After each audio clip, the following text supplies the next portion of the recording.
Hi everyone, my name is Marieke Van Weerden and I'm the Director of Safety and Security at Catholic Relief Services. CRS is an American relief and development organisation working in over 100 countries worldwide. My role as the Chief Security Lead for the organisation is to enable access so that we can deliver our mission, continue our programming and to keep our staff, partners and programme participants safe. Could you give a description of what a regular workday for you looks like and what responsibilities you have? So no one day is the same in managing safety and security. We have incidents and no incident is the same. And no matter how much you try to keep staff safe, we work in very complex contexts and some of them high or extreme risk.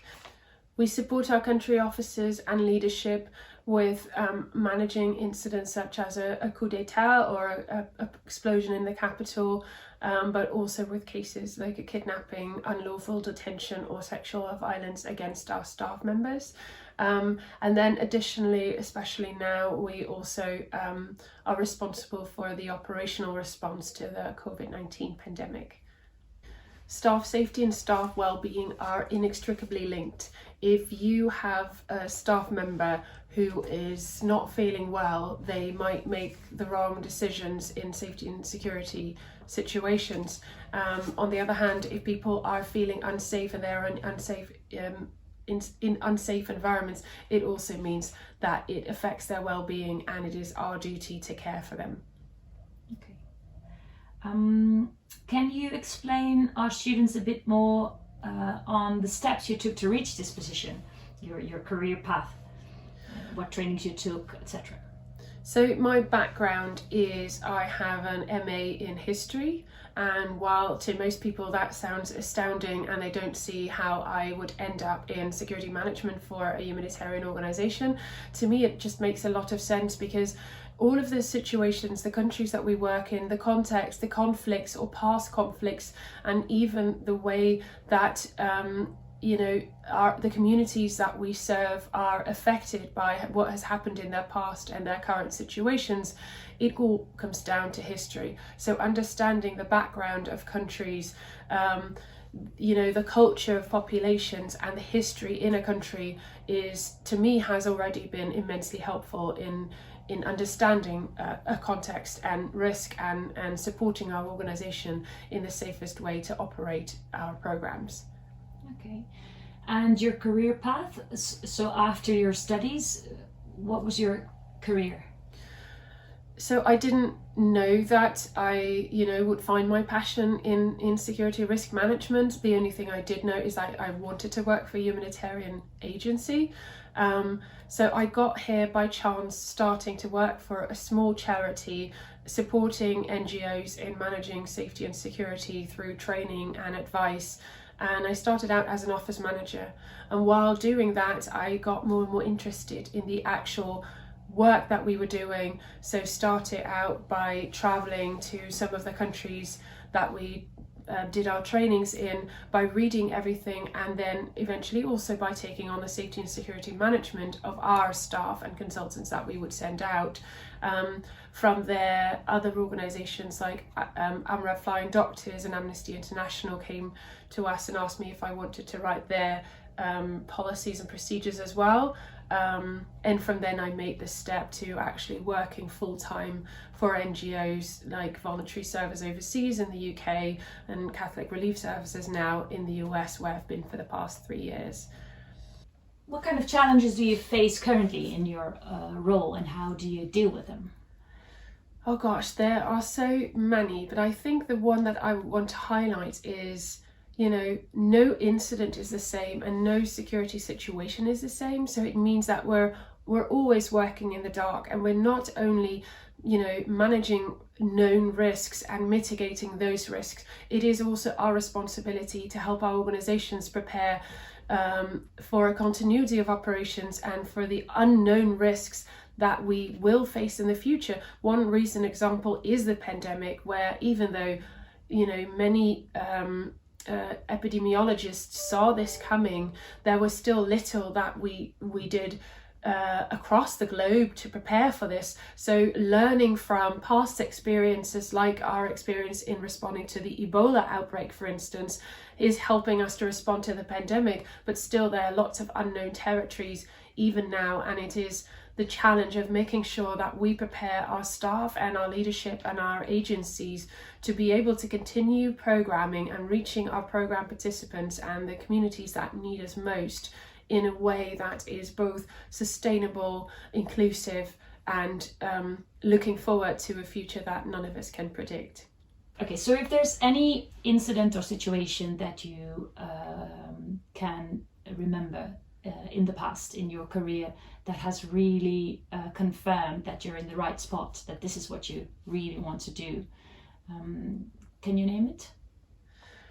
Yeah, I think there are two things. One is sort of my own experience, where one of my first travels overseas was to the Democratic Republic of Congo, and just being there and working with our the group that we were training and seeing what they had been through, but then also just walking across the border from Rwanda to Congo in that strip of no man's land, managing with broken French to try and get the right stamps into each passport, being there with a colleague who had an exit stamp for the country in one passport and an entry stamp for the other in another passport, and managing the sort of negotiations to make sure that we could get out of the no man's land and to our colleagues that were coming to pick us up on the other side, made me see the vulnerability that our staff have and what the things are that we can do beforehand to prepare, but also being there if anything would go wrong, being there to respond. And the other thing I think to me was an eye-opener in terms of what we can do not only to keep staff safe but also to make sure that staff feel safe is one of my colleagues was in Kabul in Afghanistan, and they had the biggest assault on the city since the start of the American engagement in the country. And I called him up and asked him, "Are you okay?"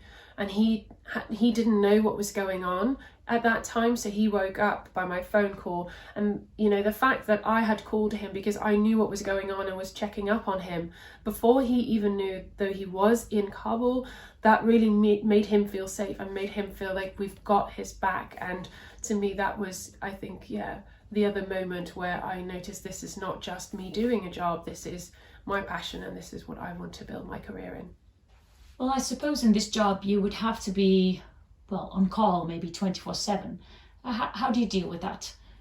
So I think the one thing is that within our team we rotate, but as the director, so the chief security officer for the agency, it does mean that I'm on call every day, all day. And most of the incidents, they don't take place at a Wednesday afternoon, 2:00. They're usually on, after midnight or on the weekends, and often on holidays as well. But the thing is, there's an incident and people need support and we rally together. It's, it's our team, it's the people from HR and staff care, it's IT sometimes chipping in, and then it's our people in the field, and together sort of we work together to make sure that we get the best possible outcome and that we respond to the incident in the best possible way. Pre-COVID, during, these are the times that we do travel to provide support to our country programs, whether that's emergency response or supporting in risk assessment, doing after action reviews after incidents. We do still travel, and it's a big part of the job. And to me, it's also one of the parts of the job that really makes it worthwhile, because that's where we make a difference. You don't only do that sitting behind your laptop, you do it when you're in the field, when you're working with your colleagues and your partners. And that's, I think, where we make our biggest difference. Do you have any advice for anybody wanting to get into this field? Do you have any advice for the students? One of the things that really struck me as, why did I never think of that before when I was a student? So my job getting myself through university was working at McDonald's and I learned a lot there in terms of working with all kinds of people and working hard. But when I started out in NGO security, we were working with interns, and I thought this is just such a good way of actually getting into the field and gaining the experience and having that exposure. So I guess my two pieces of advice are: one, look for ways in and see if you can volunteer at any of these positions. There are loads of charities out there who could very much use the help, and it doesn't have to be one of the big fancy NGOs. There are a lot of other people who could benefit as well. And the second piece of advice that I think I would give is just read, soak everything up, read everything that you can find, search for the videos, go to sites like Disaster Ready where you can take free online training courses, just soak it all up. It will help you with your knowledge. Sign on to the loads of free webinars and fireside chats that are out there, because that is how you will learn, and then also reach out to the networks that we have, reach out to organizations like the Global Interagency Security Forum, and gain their insights and knowledge as well. Thank you so much for this interview. I'm sure that you've given the students of the University of Manchester great insight into your work and a great motivation to look into a career in humanitarian safety and security. Thank you. Thank you. And if you do want to ask more questions or have a further discussion on what it is like to work in humanitarian safety and security, find me on LinkedIn or through Catholic Relief Services. Thank you so much.